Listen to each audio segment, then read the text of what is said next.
Je vous salue au nom du Seigneur Jésus-Christ, mes précieux frères et sœurs. Je reviens aujourd'hui comme je vous ai promis.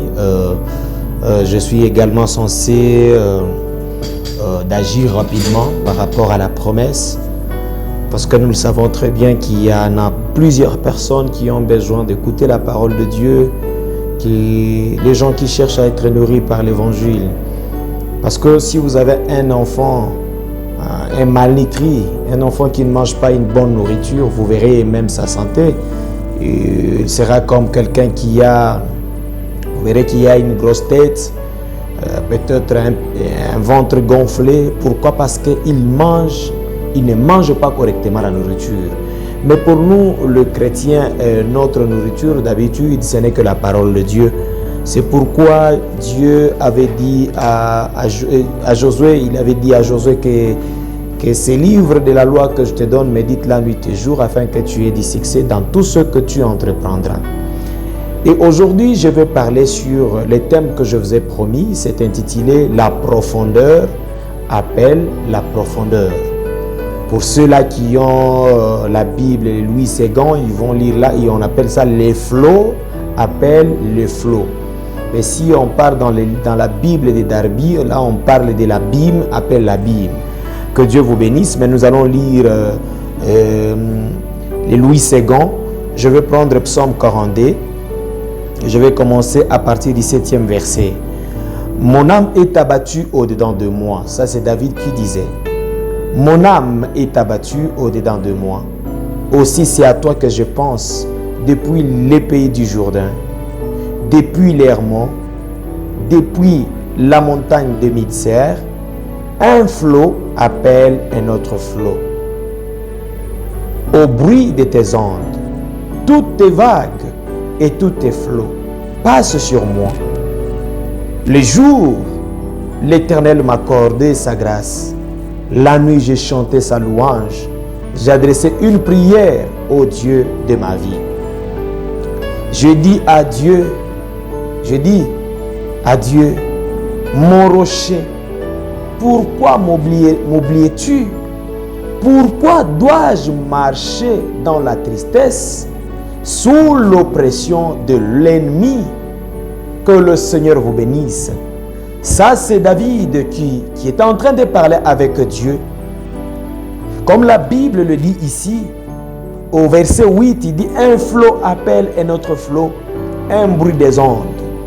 Toutes tes vagues et tous tes flots passent sur moi. » Donc, David s'était retrouvé dans une situation très compliquée où les tempêtes, il était dans une période de tempêtes, il y avait les vagues qui pouvaient passer au-dessus de lui, mais il a commencé à crier à Dieu.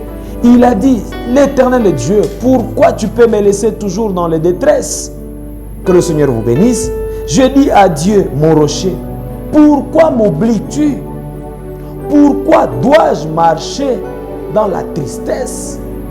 Quand David avait pris que la souffrance était devenue atroce, il n'était plus encore en mesure de les supporter.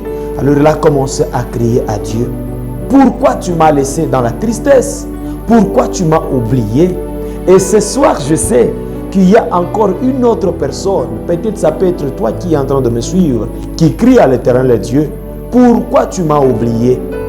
Pourquoi tu me laisses dans la tristesse? Vous voyez, peut-être il y a des tempêtes qui arrivent. Peut-être il y a des épines qui arrivent. Peut-être il y a des problèmes qui arrivent sur toi. Et tu te rends compte que peut-être Dieu t'a abandonné. Mais mon frère, ma soeur, je veux te dire une chose aujourd'hui. Que la profondeur appelle la profondeur. Quand il y a une profondeur qui appelle une profondeur, c'est-à-dire il y a encore une profondeur qui doit répondre. Et la profondeur, c'est le Seigneur Jésus-Christ. Quand la profondeur, il y a une profondeur qui est toi l'enfant de Dieu qui crie à l'Éternel, le Dieu de mon salut. Pourquoi tu m'as abandonné? Et sache qu'il y a une autre profondeur qui va répondre. Et la profondeur qui va répondre, c'est le Seigneur Jésus-Christ. Que Dieu vous bénisse. Là, nous allons commencer à aborder notre sujet. Comme je vous le disais, que la profondeur appelle la profondeur.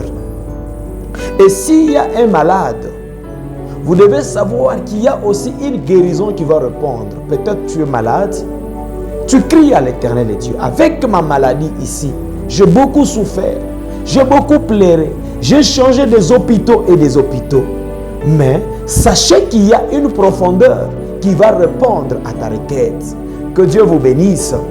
Là, nous allons commencer à aborder notre sujet petit à petit.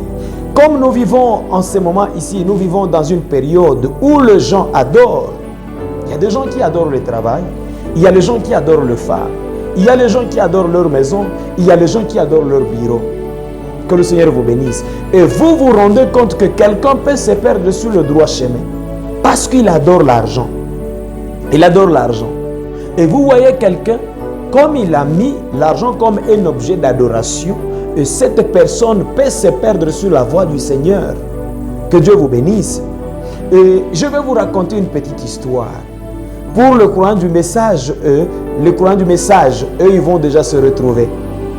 Dans la profondeur appelle la profondeur. C'est une histoire que le prophète Branham nous a parlé. Je vais commencer. Il y avait une vieille mère aigle. Il y avait une vieille mère aigle. Et cette mère aigle avait ses enfants. Il a vu, il faut que les enfants puissent se nourrir. Qu'a fait cette mère aigle? La mère aigle est descendue avec ses enfants dans le vert pâturage. Les enfants ont commencé à marcher. Les enfants ont commencé à manger dans le vert pâturage. Et pourtant, dans le vert pâturage là-bas, il y a aussi des épines. Il y a aussi des épines. Il y a parfois des serpents. Il y a parfois des animaux des animaux très méchants. Parfois, il y a l'ours. Parfois, il y a des lions. Les lions qui cherchent aussi la nourriture. Pendant que le petit aiglon là cherchait la nourriture, il y avait aussi les lions qui cherchaient la nourriture. Que le Seigneur vous bénisse. Mais un jour, il y a eu un animal très méchant. Un animal très méchant qui voulait dévorer ses enfants. Et quand il s'est approché aux petits aiglons, les enfants ont poussé les cris. Ils ont crié dans leur langage. Parce que chaque animal a son langage. Chaque animal a son langage. Ils ont crié. Mais la mère aigle avait laissé ses enfants.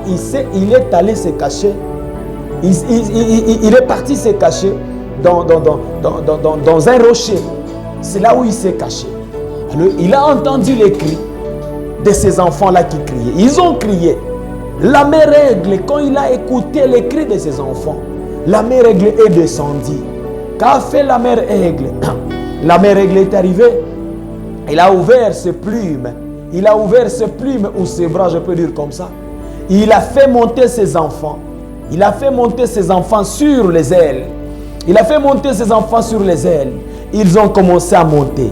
Ils ont commencé à monter. Ils ont commencé à monter jusqu'à tel point que ce mère aigle est allé au sommet. Est allé au sommet.